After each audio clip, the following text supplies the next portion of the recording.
Welcome to Healing the Spirit, a space where we awaken our creativity, deepen our connections, and remember who we are through the lens of astrology, archetypes, and art making. I'm your host, Jonathan Coe.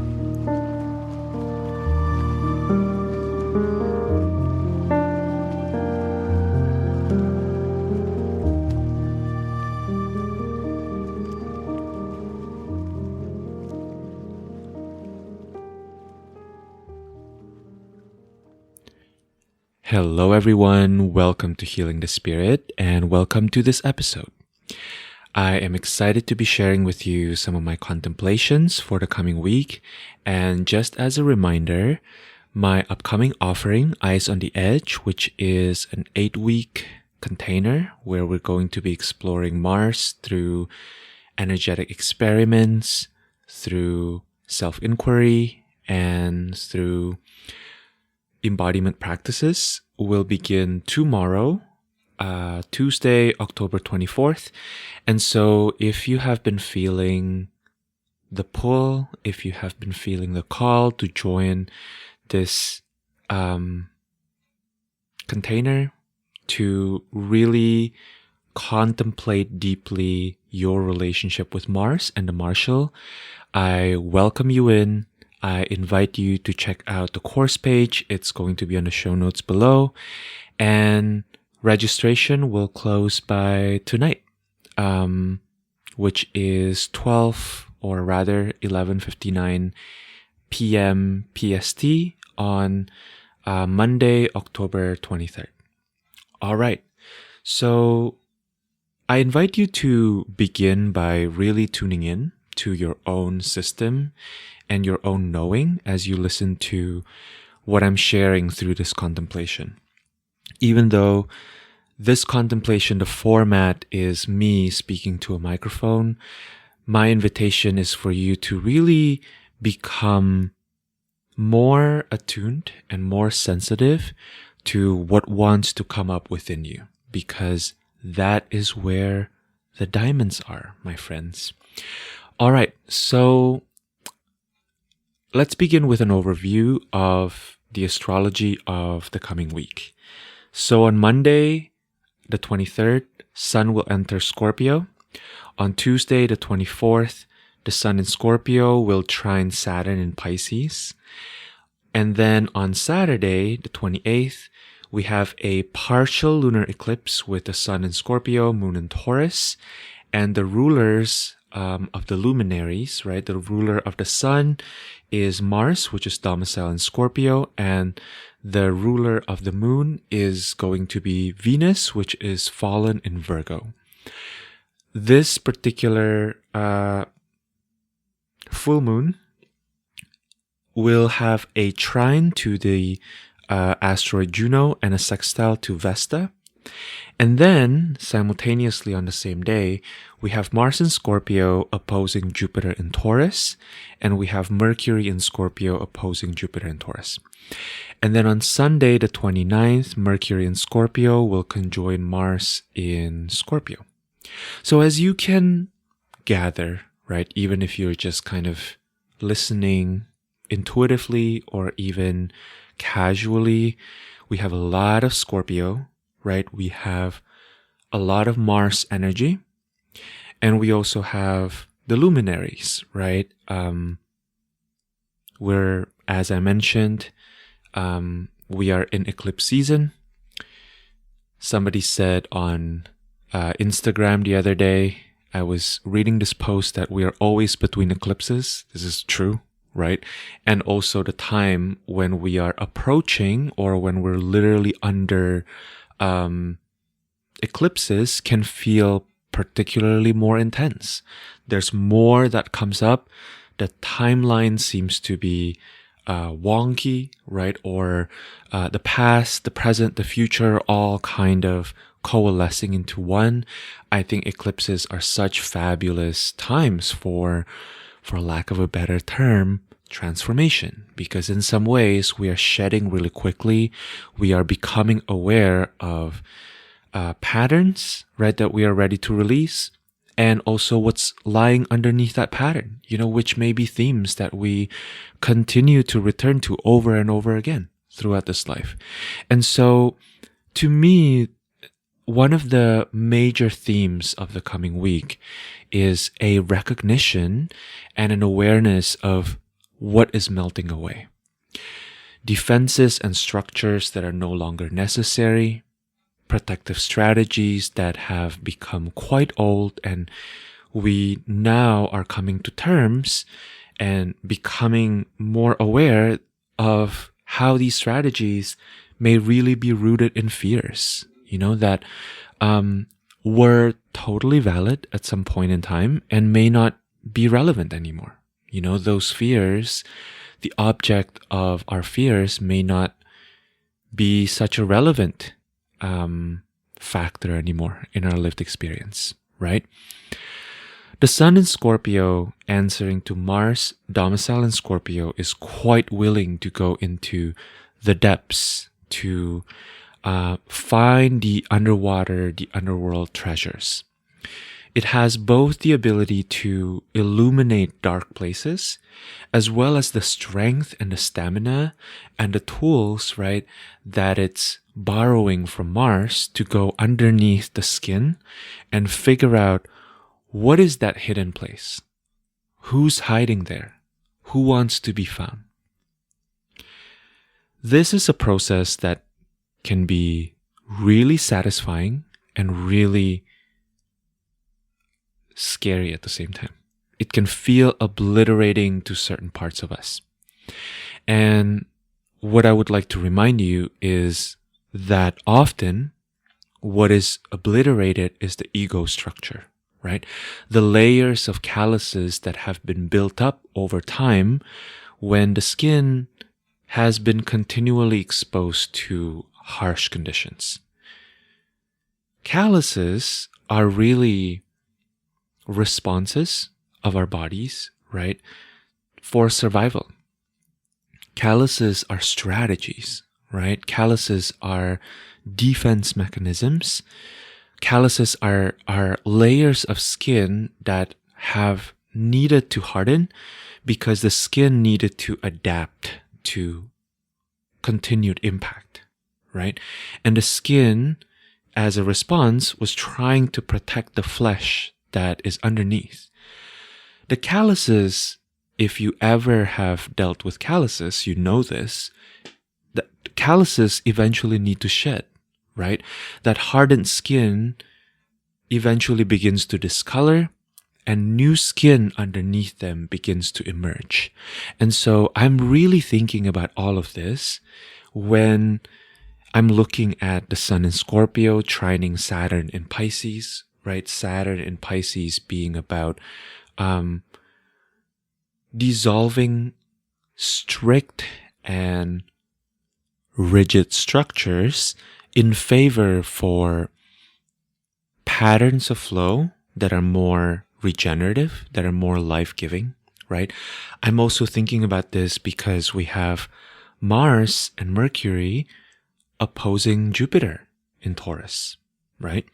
So in this moment of the calluses, right, beginning to shed, the hardened skin beginning to fall apart and showing the new skin underneath, this moment of shedding, this moment of delayering, it makes sense to feel exposed, to feel vulnerable. It makes sense that we wonder, what the heck is going on here? Why am I doing all this work, but feeling less strong, feeling less protected, feeling less able to withstand the harsh conditions? In other words, why am I hurting? I've been through this before, and yet it seems like what I was able to plow through in the past, I'm no longer able to do now. Why am I getting weaker? That question may really come up. And so if there's an area where things are hurting, my invitation is for you to give yourself internal space to contemplate this question. Am I shedding layers of calluses? Are new layers of tender, new skin beginning to emerge for me? Is it possible that I'm invited into a new way of responding to the external condition? Where am I invited to begin a new cycle? Perhaps one that honors, that is loving towards this soft new layer of skin, rather than continuing the cycle of withstanding the pressure and therefore hardening that layer. Is there a desire within me to stay soft? Can I listen and honor that desire? Can I make space to hold that desire, even if perhaps I'm not fully able to act on it? There may be situations, arrangements, relationships, ways of being, projects that are causing us to harden, and that we've been believing throughout our lives as default, right? That there's no way I can get out of this pattern. This is just what I'm fated to, is something that is a really familiar voice in my head personally, right? Oh, I'm just resigned to having this kind of experience, you know? But I think this week is a really potent week to start gathering awarenesses and insights and ways and perspectives of looking at that may provide evidence, or at least provide illumination for the possibilities of the otherwise, right? Of the possibilities that maybe this is not a pattern that I have to continue to be stuck in. Maybe there's a different path, right? Maybe the ways that I've been responding to life have come from a certain defense mechanism that I've somehow internalized, hardened as part of my quote-unquote personality. There's a way in which, especially when you have been inducted into the culture of the Western way of thinking, that we believe in personalities, right? We really like our personalities. We like to dissect layers of being that we are like, oh, that's just my personality. This is just who I am, right? And it may be really fun. Okay, fun is maybe an extreme word, but it may be really illuminating for us to engage with in this coming week, to see how external reality may be challenging that notion of this is just who I am, right? And this can be really extreme, you know, and for some of us, it can feel like this illumination is too much because we've lived with this for a long time. And then suddenly it's like, what? I don't have to be like this anymore? And so this is, to me, a week to give ourselves some extra space to really listen, right? Listen to what's rumbling underneath. As I'm creating this episode, I don't know if you can hear this or not. I don't know if the microphone is picking this up, but my belly is rumbling, actually. I haven't had breakfast. And this is kind of what I'm talking about, right? Can we make extra space for our own internal process to come forward and for us to listen to that, right? This may sound like a silly example, but there have definitely been a time in my life, a decade ago, you know, maybe a little bit more, where I just push this away, right? Where I don't even make space, or maybe I'm even embarrassed to admit that my body has needs. Can we trust that when we make space, our deep innate intelligence speaks back to us?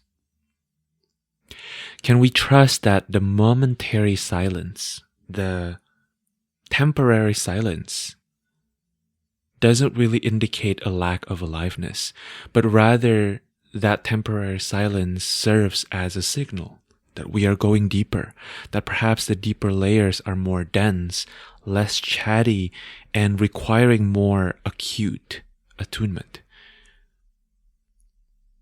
I continue to consider the ship that goes underwater, right? The submarine. That as the submarine goes into deeper layers of the ocean, there's actually less life, right? Because in the deeper layers of the ocean, less fish and organisms, right, that can be seen through the naked eyes can survive. And so as we get deeper into layers of our consciousness, it may seem that there are less chatters, right? There's less signal for us to respond to because maybe aliveness or life itself takes on a different format in that layer, right? And so it may feel as we go deeper that there's less there. This to me is part of working in the underworld, right? As we get into the underworld of our experience, what tends to happen is that we may have a mental concept about what the underworld looks like, that the underworld is this really kind of like hellish place, right? But that tends to not be the case. If you've been listening to this podcast for a while, you know that this is my own experience with the underworld, that the underworld tends to be pretty quiet, actually, right? And so with the ruler of the sun during this lunar eclipse being Mars in Scorpio, Mars is resourced in Scorpio, right? Mars is in its home sign in Scorpio. Mars has all the tools they need to allow its essential nature to thrive. You know, in contrast, the moon is in Taurus. The moon is exalted in Taurus, and yet it answers to a fallen Venus in Virgo. This feels really important to me, so let's break it down a little, right? This can indicate the fluency of sight and at the same time, some kind of constipation, some kind of our body telling us, wait a second, I need a little bit more time to integrate these insights. The sun in Scorpio can point to our ability to illuminate the internal processes, right? Including the fears, the pain that lurk underneath the surface for ourselves and for others. Ruled by Mars in Scorpio, seeing what's going on underneath the surface may come with a level of quickness and ease that is more amplified than at other times, right? And within that quickness and that ease, there may also be a tendency for quick judgment, an underlying assumption that I know what this means, right? A tendency to believe that our intuitive perception for that moment is 100% of that truth. On the other hand, the moon, right, our emotional and physical body, our incarnate vessel, is heightened. The experience of receiving signals from the body is heightened because it's in Taurus, but it answers to a fallen Virgo, right? This can feel like moments when our senses are heightened, but our desires can feel too much for our body to hold, right? When our sensitivities feel more like liabilities rather than assets.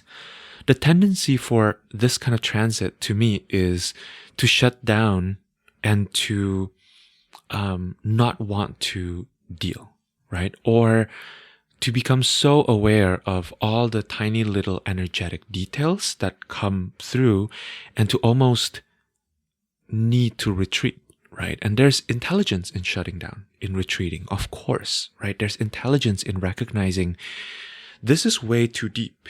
I gotta look away, right? At the same time, we know that being in a human body, having lived in a human body for as long as we have, that integration of insights really happen within the body, right? You may have received the most accurate, the most mind-blowing, the most spot-on insight about your situation, and you may even be equipped with the perfect advice.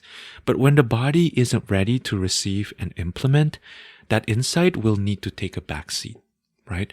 So what I'm trying to portray here is really a picture of how this full moon, right? Full moon already is quite intense, right? Because there is this direct confrontation, this direct eye to eye seeing of both the luminaries, right? The two celestial objects that are visible in the sky, that can be seen through the naked eye, right? That we experience on an embodied level day in and day out. And so with this particular full moon being in Taurus and Scorpio, right? And being ruled by such kind of extreme planetary alignment, what can happen here is that our minds may really jump so quickly into conclusions, right? And in some ways, this quick jump into conclusions, in my opinion, is quite warranted, because we are seeing something, right? We are seeing a glimpse, a sliver of situations that may previously have been hidden, right? So we can affirm that we are seeing something while at the same time not jumping into conclusions about knowing exactly what that means, right? And I think that this process, right, of not jumping into conclusions is really supported by the pace of the body, right? The rhythm of what we're able to digest at this time. You can at the same time honor the fact that you are seeing something, becoming aware and acknowledging that you are seeing a deeper pattern without fully buying into what your mind thinks that pattern means. I hope that all of that is making sense, right? I hope that this is an invitation for us to really step back and to carefully investigate and hold the complexity of, I know some things and I don't know everything. I invite us to hold this balance with care and thoughtfulness. I invite us to cultivate a little bit of patience to understand that multiple timelines are always happening at the same time. We are deeply multidimensional beings. If any of you have journals, you may find it really entertaining to go back to some of the things that you wrote 5 years ago. Often what I found is how much I circle around some of the same themes, right? Even during 2 periods where my life looks completely different. This can be a solace, right? On the one hand, time is always marching on. Time is always moving forward.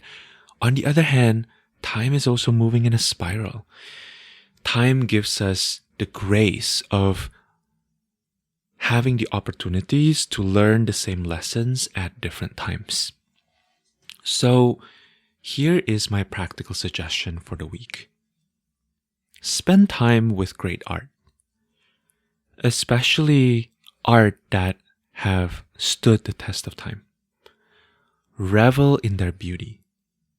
Sit with their poetry. And this art form can look like anything, right? Let me give you some examples.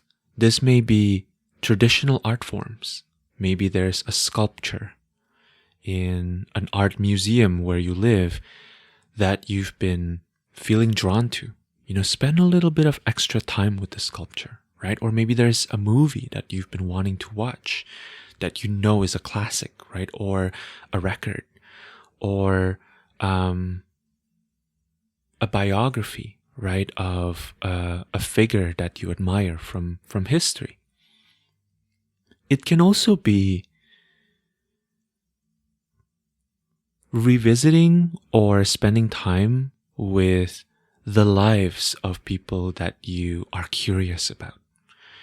So what I'm thinking about specifically is that maybe there are elders in your community, right? This is not something that we often talk about, that living in a human body, living the human experience itself can be an art form. It is, to me, the most glorious form of art, because the canvas of our lifetimes are often quite messy, right? We don't get to control all the variables. You know, when you're working with a canvas, when you're working with the medium of a film, right? Or when you're working on a track of music, there are controls, right? There are parameters that you can set. But within your life, that parameter is often a lot more loose and a lot less controllable, for lack of a better word, right? And so perhaps you might want to reach out to an elder in your community, someone who has lived a rich life, you know? An elder doesn't necessarily have to be someone who is way older than you, right? Quality of life is not necessarily quantity of life. You may have peers or friends in your life who have gone through a lot, you know, that maybe you want to catch up with them and you want to sit with the wisdom of their embodied experiences. Sitting with embodied wisdom, to me, doesn't always have to mean talking to them explicitly about it. We live in a very verbal culture, right? There's a part of our culture that really likes to ask, what is your wisdom? You know, give it to me in 3 paragraphs, right? I'm joking here, but really, I am that person too, right? I am not making fun of it because I am making fun of it, but I'm also that person, you know, who likes the soundbite wisdom, right? But maybe there's a part of you that can really tune in to the deeper underlying quality that this person brings to their lived experience, right? Something I've been really enjoying is when I sit with another person, when we're grabbing lunch or grabbing dinner, going one layer deeper beneath and beyond the conversation. Because words can only say so much, right? But the person's body language, how they hold their cup of coffee, how they interact with the wait staff, how they sit, you know, and how they interact with the people who are around them. These are all part of that embodied wisdom, right? Someone can have really beautiful words, but be really terrible to the wait staff. And that says something about them, right? Without judgment, you know, because you don't really know where that comes from, right? But to me, that embodied wisdom goes so far beyond the words, so far beyond a person's stated beliefs, right? It goes so far beyond like, this is what I believe about the world, this is what I know about the world, right? That energy is so much at the surface of this very verbal culture we find ourselves in. And often that embodied wisdom live in quiet places. So I invite you to really sit with this idea of being with art that have stood the test of time. With all the sufferings that are currently going on in the world, with the war that is happening, with the genocide that is happening, it's crucial that we remember the beauty. There's this phrase that one of my favorite podcasters, Krista Tippett, always uses, which is this idea of the regenerative narrative, right? Where are the stories that can give us clues about what it means to live a life that continues to give? that continues to birth and inspire more life? Can we begin to cultivate the skills that are necessary, right? The characters that are necessary to tell the story about what we're doing right. There's a lot of things that we are not doing right as humans. But there are also a lot of ways in which we are doing it right. And so I invite you to really dilate your awareness to this aspect. This week is such a delicious week for doing that, in my opinion. So I hope this contemplation has served you. Thank you for being here. Thank you for co-creating the space with me. And I wish you a beautiful week. I wish you deep integration, illuminating insights, and deep care for the ways that your bodies want to move through the world. Thank you so much. I am sending you so much love, and I look forward to gathering with you again sometime this week or the next. Thank you.